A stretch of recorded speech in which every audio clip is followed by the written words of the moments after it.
الحمد لله وكفى وسلام على عباده الذين اصطفى وأعوذ بالله من الشيطان الرجيم بسم الله الرحمن الرحيم قال الله تعالى ومن أصوافها وأوبارها وأشعارها أساسا ومتاعا إلى حين صدق الله العلي العظيم وصدق رسوله النبي الكريم د افغانستان اسلامي امارت مسؤولینو مجاهدینو قدرمنو مشرانو د رسنۍ استاد او محترمو میلمنو السلام علیکم ورحمت الله وبرکاته. الله تعالی دې وکړي چې له ښه صحت څخه به برخمن یاست. خوښ یم چې نن ورځ بیا په افغانستان کې د داخلي تولیداتو او صنایعو د پراختیا په برخه کې د کمپلو د تولید د یوې داسې مهمې فابریکې د پرانیستې په مراسمو کې ګډون کوم چې په بهرنیو تولیداتو زموږ د هېواد تکیه راکموي او د داخلي صنعت په پیاوړتیا کې مرسته کوي. له هر څه وړاندې د فابریکې مسؤلینو او ګرانو هېوادوالو ته د کمبلو د تولید د دغې مهمې فابریکې د فعالیت د پیل ډېره مبارکي وایم او الله پاک دې دوی په دغه خپل کار کې کامیاب او بریالي ولري او موږ به دعا ورته کوو چې نور هم دوی د پرمختګ په لور روان وي. د کمپلو د تولید په یاده فابریکه کې د 930 میلیونو افغانیو په مقدار پانګونه شوې ده چې په لومړي کې به یې په ورځ کې تولید ظرفیت 1000 واحده وي او شاوخوا 900 کسانو ته به پکې مستقیم او غیر مستقیم د کار زمینه برابره شي. الحمدلله دا به څوک نه وایي چې مثلا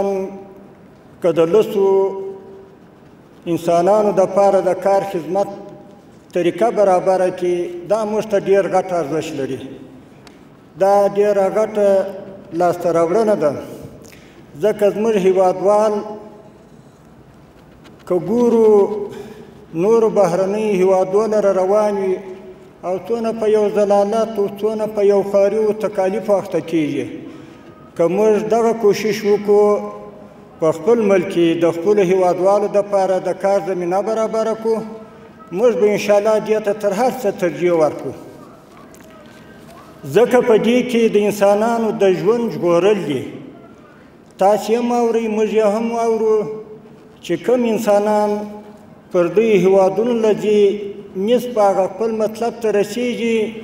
نیس پر لارې باندې فوتېږي یا مري او یا په داسې ځایو کې ځای پر ځای کېږي چې په میاشتو میاشتو د ژوندو د مرګ درک نه وي. نو دا ډېره غټه لاسته راوړنه ده. موږ بیا هم دې فابریکې مسؤلینو ته مبارکي وایو. الله دې نورو پانګوالو نورو دا صنعتکارانو ته توفیق و توان ورکړي چې خپل ولس په خپل ملک کې خودکفا کړو او دوی ته په خپل ملک کې د خدمت او د کار زمینه برابره کړو. د داخلي صنایعو څخه د ملاتړ په موخه دغې فابریکې ته د افغانستان د کرنې پرمختیا صندوق یا IDF له لوري د مرابحې اسلامي تمویل قرارداد له مخې د 100 میلیونه افغانیو په ارزښت اړوند ماشینونه اخیستل شوي دي تر څو د پانګونې د لګښتونو فشار ورباندې کم شي. تر ټولو مهمه دا چې په یاده فابریکه کې به د هېواد له خامو موادو یعنې له وړیو او پنبې څخه استفاده کیږي چې دا به د مالدارۍ او کرنې سکتور د پیاوړتیا سبب وګرځي او په غیر مستقیم توګه به د کاري فرصتونو په زیاتولو کې مرسته وکړي. د وارداتو د تعویض د اغېزمنو سیاستونو پلي کول او د داخلي صنایعو ملاتړ او وده د هېواد د ملي اقتصاد د پیاوړتیا او د اقتصادي خپلواکۍ پر لور ډېر مهم ګام دی. کله چې په هېواد کې د پانګونې کچه لوړیږي ورسره په څنګ کې د کار موندنې فرصتونه زیاتېږي د بېوزلۍ او بیکارۍ کچه کمیږي د ټولنیزو ستونزو مخه نیسي، پر بهرنۍ وارداتو د هېواد تکیه راکمیږي، د اسعارو د وتلو مخه نیسي او په ټوله کې د هېواد د اقتصادي ودې او پراختیا سبب ګرځي. لله الحمد، تاسې ټولو د دې ستر واقعیت شاهدان یاست چې په وطن کې مو امن دی، اداري فساد ټیټې کچې ته راکښته سوی دی، د هر ډول لویو متوسطو او کوچنیو پانګونو لپاره ښه زمینه مساعده او برابره سوې ده. د تل په څېر د هېواد په ټولو محترمو تجارانو او پانګوالو باندې غږ کوم چې په خپل ګران وطن کې پانګونه وکړي.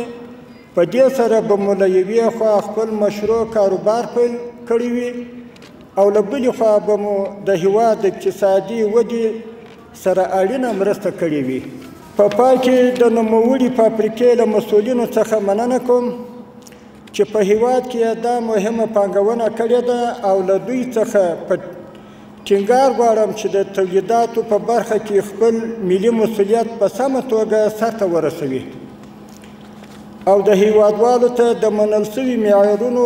په پام کې نیولو سره باکیفیته تولیدات وړاندې کړي، تر څو له یوې خوا داخلي تقاضا ته ځواب وویل سي او له بلې خوا د دې زمینه او امکان هم مساعد شي چې اضافي تولیدات بهرنیو هېوادو ته هم صادر شي.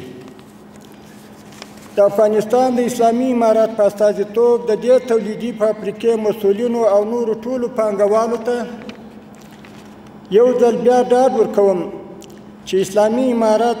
به د اړتیا پر مهال هر ډول لازمه همکاري ورسره کوي. ان شاء الله تعالی د توجه مو یو جهان مننه. السلام علیکم ورحمة الله وبرکاته.